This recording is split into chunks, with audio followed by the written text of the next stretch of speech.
നമസ്കാരം, മലയാളി വാർത്തയിലേക്ക് സ്വാഗതം.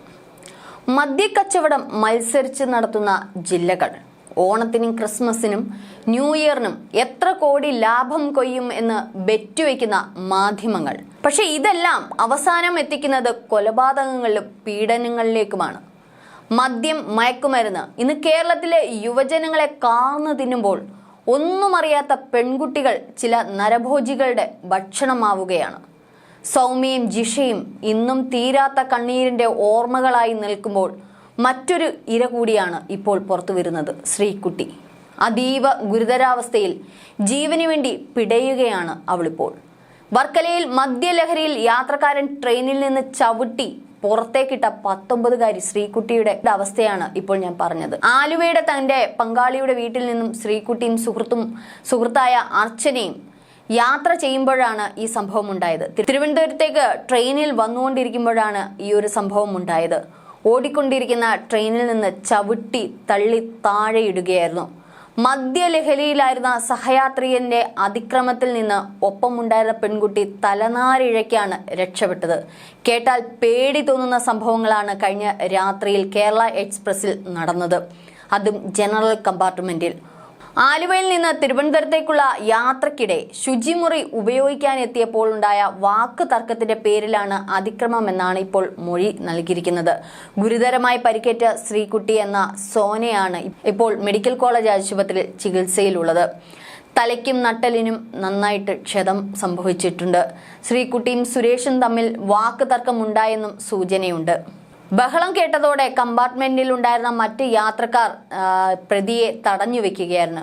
ഏതായാലും കസ്റ്റഡിയിലെടുത്ത പ്രതിയെ ചോദ്യം ചെയ്തപ്പോൾ താനല്ല ഇത്തരത്തിൽ ചെയ്തത്, ഇതര സംസ്ഥാന തൊഴിലാളിയാണ് എന്നുള്ളതാണ് സുരേഷ് ആദ്യം പറഞ്ഞത്. എന്നാൽ പിന്നീട് ഒരുപക്ഷെ പോലീസ് ഇടിച്ച് പിഴിഞ്ഞ് കുറ്റം സമ്മതിപ്പിച്ചു എന്ന് തന്നെ പറയാം. തന്റെ കൂട്ടുകാരിയോടൊപ്പം തിരുവനന്തപുരത്തേക്ക് വന്ന സാധാരണ ഒരു യാത്രിക എന്താണ് സംഭവിച്ചതെന്ന് നോക്കും. മദ്യലഹരിയിലായിരുന്ന പ്രതി കാണിച്ച ആക്രമണം ഇന്നിപ്പോൾ അവൾ ജീവന് വേണ്ടിയിട്ടാണ് കിഴുന്നത്. ഒപ്പം വന്നിരുന്ന കൂട്ടുകാരി തലനാരിഴയ്ക്ക് രക്ഷപ്പെട്ടു എന്ന് പറയുമ്പോൾ ഒന്ന് ആലോചിച്ച് നോക്കൂ ആ ഒരു ആക്രമണത്തിന്റെ ക്രൂരത. നേരത്തെ നമ്മൾ പറഞ്ഞതുപോലെ സൗമ്യയും ജിഷയും ഒക്കെ, സൗമ്യയുടെ കാര്യം ഇത്തരത്തിൽ തന്നെയാണ്. ട്രെയിനിൽ യാത്ര ചെയ്തതിന്റെ ഇടയിലാണ് ആ ഒരു പീഡിപ്പിച്ച് കൊന്നത്. മൃഗീയമായിട്ടായിരുന്നു സൗമ്യയെ ആക്രമിച്ചത്. ഇതുപോലെ തന്നെയാണ് ഒന്നും അറിയാത്ത ആ കുട്ടിയെ പിടിച്ച് തള്ളിയിടുകയായിരുന്നു നരാധമൻ.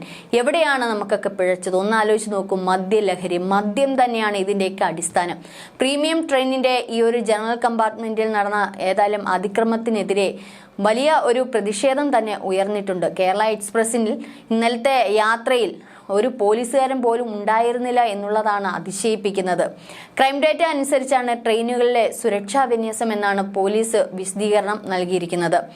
റെയിൽവേയിൽ നടന്നത് ഒരു അനാസ്ഥ തന്നെയാണ്. ഒരു പോലീസുകാരൻ പോലും രക്ഷയ്ക്കായി എത്താഞ്ഞത് അലംഭാവം തന്നെയാണ് എന്ന് അടിവരയിട്ട് പറയാം. പക്ഷേ മറുവശം നോക്കുമ്പോൾ ഡ്രൈ ഡേയിലും മദ്യവിൽപ്പന നടത്തിയ മാഫിയ സെലിബ്രേഷൻ സാബുവിന്റെ ഗോഡൌണിൽ സൂക്ഷിച്ചിരുന്ന 102 ലിറ്റർ ഇന്ത്യൻ നിർമ്മിത വിദേശ മദ്യമായിരുന്നു. എക്സൈസ് കണ്ടെടുത്തിട്ട് അധികം നാളുകളൊന്നും ആയിട്ടില്ല. അതും ഡ്രൈ ഡേയിലായിരുന്നു ആ വിൽപ്പന. മദ്യം വാങ്ങാനുള്ള ഈസി ടെക്നിക്ക് ഇറക്കിയ സർക്കാരും മറുഭാഗത്തുണ്ട്. ഏതായാലും ഇതൊക്കെ ഒന്ന് ചിന്തിക്കുമ്പോൾ മദ്യം എങ്ങനെ വാങ്ങിക്കണം, ഏത് രീതിയിൽ ഈസിയായി കിട്ടും എന്ന് അറിഞ്ഞുകൊണ്ടിരിക്കുന്ന, അല്ലെങ്കിൽ അതിൽ ഗവേഷണം നടത്തിക്കൊണ്ടിരിക്കുകയാണ് സർക്കാരും മദ്യപാന്മാരും. വിദേശ ഷാപ്പിന് മുന്നിൽ മദ്യം വാങ്ങുവാനായി മണിക്കൂറുകളോളം വരി നിന്ന് ആളുകൾക്ക് സമയം നഷ്ടം വരുന്നത് സർക്കാരിന്റെ ശ്രദ്ധയിൽ പെട്ടതുകൊണ്ടാണ് ഒരു ഓൺലൈൻ മദ്യ വിൽപ്പന തന്നെ തുടങ്ങാൻ പദ്ധതിയിട്ടിരിക്കുന്നത്. ഇത്തരത്തിൽ സമയനഷ്ടമൊക്കെ ഒഴിവാക്കാൻ വേണ്ടിയിട്ട് ഒരു മദ്യത്തിന്റെ ആപ്പ് ഉണ്ടാക്കുവാനാണ് ബെപ്കോ ഇപ്പോൾ ശുപാർശ ചെയ്തിരിക്കുന്നത്. ഈ ആപ്പ് നിലവിൽ വന്നാൽ മദ്യത്തിന് ഓർഡർ ചെയ്താൽ 10 മിനിറ്റ് കൊണ്ട് നിങ്ങൾ എവിടെയാണോ ഉള്ളത് അവിടെ മദ്യം എത്തിച്ചു നൽകും. കാലം പോകുന്ന പോക്കെ. ഏതായാലും ഇതോടെ കേരളത്തിലെ മദ്യ ബിസിനസ് ഇരട്ടിയാകുമെന്ന് കരുതുന്നു എന്നുള്ളതാണ് പൊതുവെയുള്ള ഒരു കണക്ക് കൂട്ടൽ. ബിവറേജിന് മുന്നിലെ വലിയ ക്യൂ ഇനി ഓർമ്മകളാകും എന്നുള്ളതാണ്.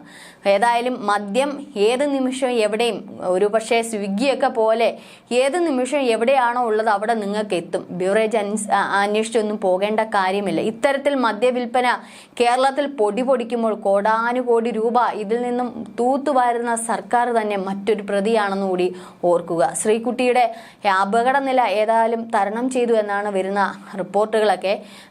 പക്ഷേ തലയ്ക്കും നട്ടലിനുമൊക്കെ സാരമായ പരിക്കേറ്റിട്ടുണ്ട്. ആ കുട്ടി രക്ഷപ്പെടട്ടെ എന്ന് തന്നെ നമുക്ക് പറയാനുള്ളൂ. ഏതായാലും മറ്റൊരു ഇര കൂടി എന്നുള്ളത് നമുക്ക് അടിവരയിട്ട് പറയുമ്പോൾ ഇതിൽ ആരുടെ ഭാഗത്താണ് തെറ്റ്? റെയിൽവേയെ കുറ്റം ചാരുന്ന സർക്കാരും സർക്കാരിനെ കുറ്റം ചാരുന്ന ജനങ്ങളും ആര് തന്നെയായാലും എല്ലാവരും ഒരുപോലെ തന്നെ കുറ്റക്കാരാണ്. ഇത്തരത്തിൽ പെൺകുട്ടികൾക്ക് സ്വാതന്ത്ര്യത്തോടെ റെയിൽവേയിലെ ജനറൽ കമ്പാർട്ട്മെന്റിൽ പോലും യാത്ര ചെയ്യാൻ പറ്റാത്ത ഒരു കാലത്തേക്കാണ് പോകുന്നത്. ഏതായാലും പോകുന്ന പെൺകുട്ടികളൊക്കെ രാത്രിയുടെ മറവിൽ ഒന്ന് സൂക്ഷിക്കുക. രാത്രിയിൽ നിങ്ങൾ യാത്ര ചെയ്യുമ്പോൾ സൂക്ഷിക്കേണ്ടിയിരിക്കുന്നത് ഇത് കേരളമാണ്. കേരളത്തിലൂടെയുള്ള യാത്ര അത്ര നല്ല സുഖകരമല്ല എന്നുള്ളതാണ് വരുന്ന റിപ്പോർട്ടുകളും സൂചനകളുമൊക്കെ.